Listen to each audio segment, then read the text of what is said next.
Last Dance, it's caught the imagination of a lot of people, obviously because of lockdown, but obviously like literally worldwide. Like both of us big fans of the Bill Simmons podcast, and Love him. he's been able to go into depth of it. He's got a background with ESPN, who did 30 for 30, which I think are probably some of the best sports documentaries I've ever seen. Ever. And Yeah.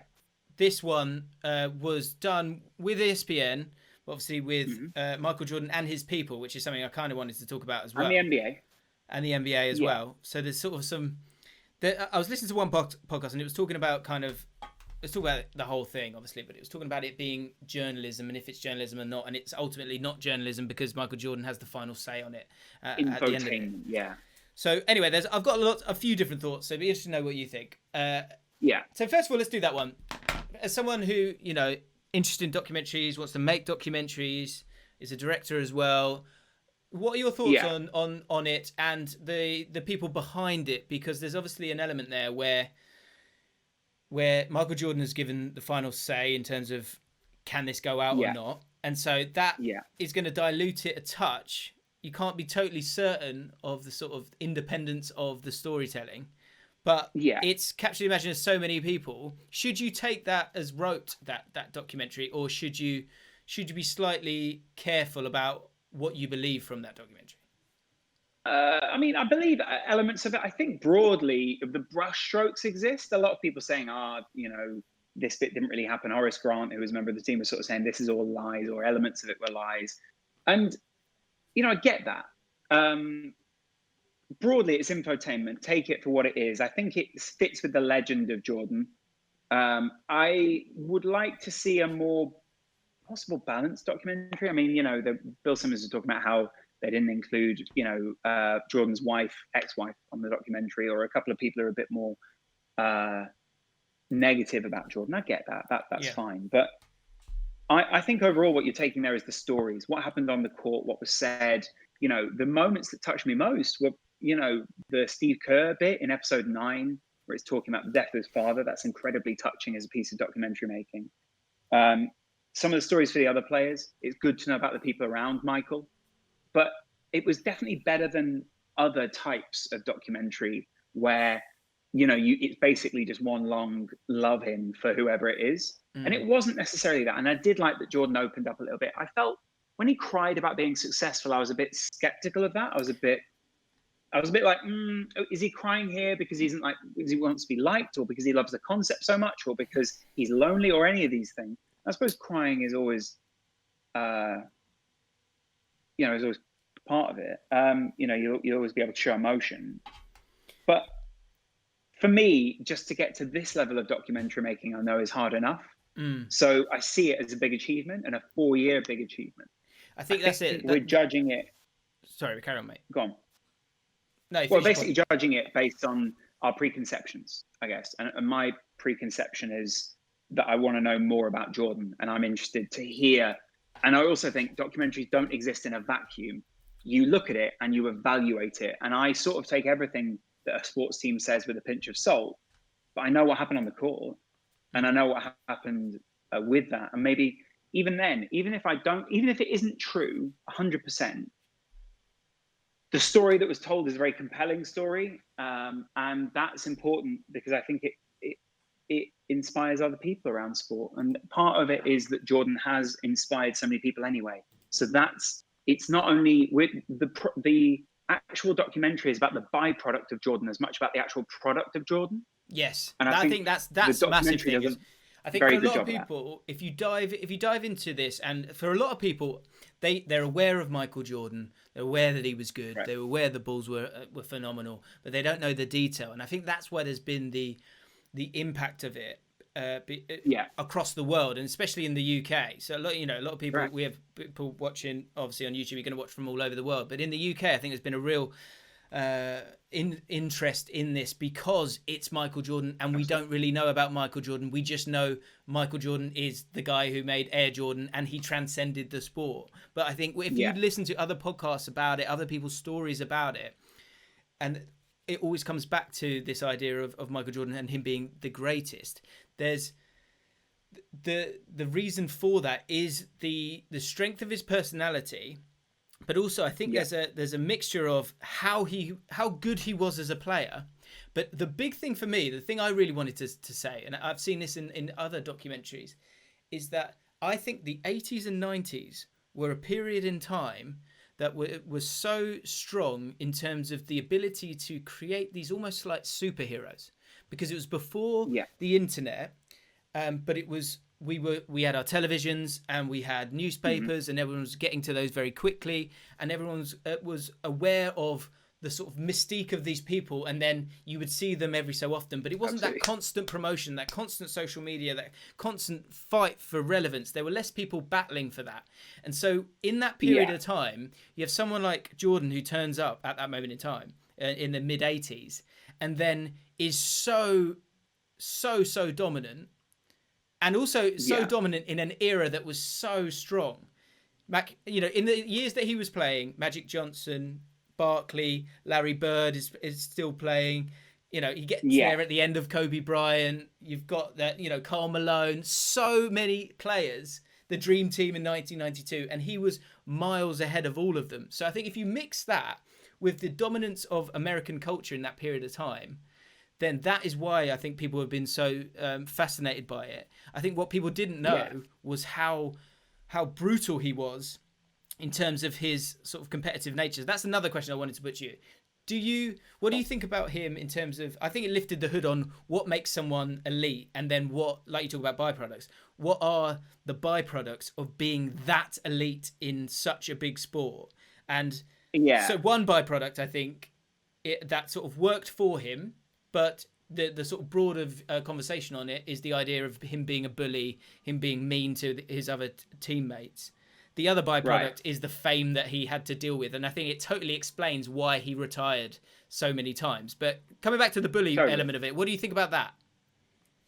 I mean, I definitely think he was a dick. I think bully, I think, is maybe is true. But I also think what a lot of people are or didn't distill as part of the documentary, and maybe Jordan distills himself. Jordan was a bully, right? And he was a bit of a dick to the people around him. That's fine. We can accept that, and I think he can also accept that because he sees the byproduct of it, the outcome of it. I think what a lot of people are unable then to distill is what goes along with that. So it's the machismo, it's the it's the aggression, all those kind of things. A lot of what Jordan was saying was honest. It was very brutally honest sometimes, the way he delivered it. But the actual honesty, and I think the honesty within the team, therefore, was very important. And that's something that I think I really respect in Steve Kerr, is he was able to, A, leave Michael Jordan and go on and win 2 more championships with the Spurs, but B, go on and then be a great coach for the Golden State Warriors and distill a lot of what made Jordan great, which is to be honest, to express yourself, but also to be able to harness that in a team dynamic. And I think Steve Kerr went on to do that almost as well, if not better, than the Bulls did in the Golden State Warriors team. And we'll see. Maybe these guys, maybe after a year out, the Golden State Warriors will go on and better the Bulls. That doesn't look likely. But basically what I'm saying is, I think a lot of people are unable to distill these factors from a lot of the delivery systems and the body of Michael Jordan, when actually I think there's a lot of individual things there that people can take away from that. A lot of people think, I've got to be a dick, or I've got to be this, or I've got to be that. When actually what it means is, you've got to be more honest. And also, bear in mind, Jordan was incredibly honest with himself. Yes. What he thought was good enough, what he didn't think was good enough. And I think the problem is there are people there who either don't have the self-awareness or the self-honesty to be able to do that and think they're going through that process when actually they're not. And we've all had that blind spots at times. But actually what Jordan was going through was an incredibly raw, incredibly honest process, which is why things like his own father's death hit him so hard. Because you imagine that with such a self-critical person and such a self-reflective person at times, that will hit you hard, because you'll always be thinking, what could I have done better? How can I change that? But also, how can I do better in the future? Yeah. And I think if you distill all that down, there's a lot to take from the documentary in Jordan. But you need to, like I say, they're not going to spell it out in the documentary. Jordan's not going to go, here's what you need to take from it. I agree. He's going to go, this is what I did. But I also think it's like you say, it's about evaluating it. I think it's there for all to see, because I think what you see is, yes, Michael. Look, if Michael Jordan doesn't win all those trophies, it all comes out. He's a bully. Scott Burrell, the way he treated him, the way he treated different people, he was a bully. But he got the job done. And because he got the job done, that allows you to kind of to wash away a lot of that stuff, because success gets you through a lot of those different things. But also, I think Phil, God, I've forgotten his surname. Jackson, right? Jackson. Yeah. I think what you see with him is you need that guy. You need the individuals, and especially in basketball, when there's only a certain amount of players that can play at any one time. Less so with football. But with Phil Jackson, the understanding of the different parts and the understanding of this guy's crazy determined, so I need to work in this little pocket and to get the best out of Steve Kerr and Rodman and Pippen and all these people, and I need to come at it from a different angle. I think it highlights that not one person can actually do it all. Like Jordan drags them there, but there's an understanding from the rest of the players that allows them to do it, but also working within the pockets that makes a massive difference in the whole situation. I think that's a huge thing. Yeah. To say this before I go, yes. Sorry, I do actually have to, but what a lot of people miss, and I think a friend of mine on the Hoop Genius podcast, Mo, made this point. He basically said, Jordan can get those steals because Scottie Pippen is right behind him, one of the best defensive players in the league, able to back him up. So he can play in those pockets and do these kind of things because of some of the people around him. And obviously he gets those great moments because all the other people are going, we're going to be really solid right here for you. Now, get beyond Pippen, there's a couple of guys who maybe drop away, but the point still stands. Jordan couldn't win this alone in the same way as Kobe Bryant couldn't win it with a mediocre Lakers team, et cetera, et cetera. He had to get the pieces around him. Yeah. And I think Jordan knows that. But obviously Jordan was so prolific, you can't deny that either. But you can say both points and it not really take away from the other. And I think Phil Jackson was great at distilling that. And also great at making people realize, and Steve Kerr said it in a similar way, to be alongside this kind of person is a big thing. And it can make you better in many ways. So, and I think that's what we're looking for the culture at QPR. I think that's what we're trying to say. Final question then for you. And was it the right time to go? That's what Phil Jackson said. Yes, it was. It was natural. I agree with Bill Simmons. It was the right time to go. Okay. It felt like the natural end, and they would have dropped off a cliff on the other side to me. Interesting. I agree. I agree. But I also totally understand why Michael Jordan felt the opposite. And that's exactly why Michael Jordan was Michael Jordan. Correct. And I think next time on the show, I can explain a little bit more, because there's another Jordan documentary actually coming out today about Game 6, which was the final couple of episodes. But Amazing. It's coming out today. Okay. So we can discuss that when I join you again. So was it the right time to go? I would say that it was the right time to go. Phil Jackson he got the best out of that team. But if you really look into that final team and what Jordan does in Game 6, he's carrying that team on their back. Scottie Pippen's struggling with a back injury. Yes, he carries on. He's able to keep doing it. He goes to Houston Rockets, and that's fine.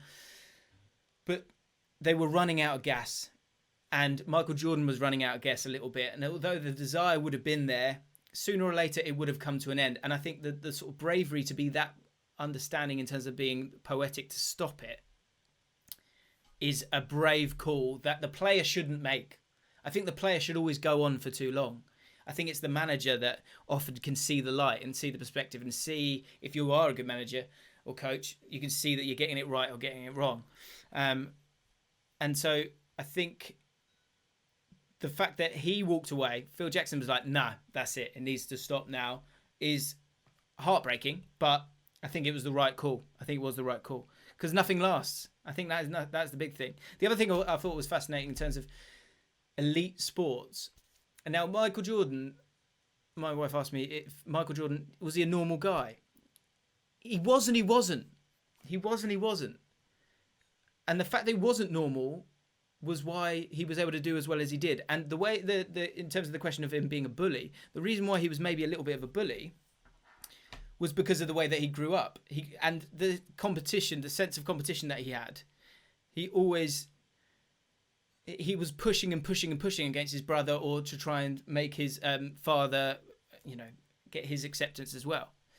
And because of that, that's why he had that grit that he had. And when you have that grit, that's going to make you sort of have less in other areas of sport or humanity. And that's why he was the way that he was. But then when it comes to elite sport and the retirements, and why I think he was so obvious that he retired on those two separate occasions, was because you had no life.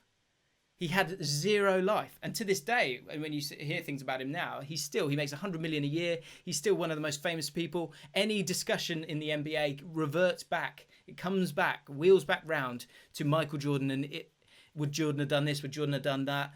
Was he the best? Was he the greatest? Was he as good as Jordan? Was it Jordan's record that you could beat? It's the same thing again and again and again.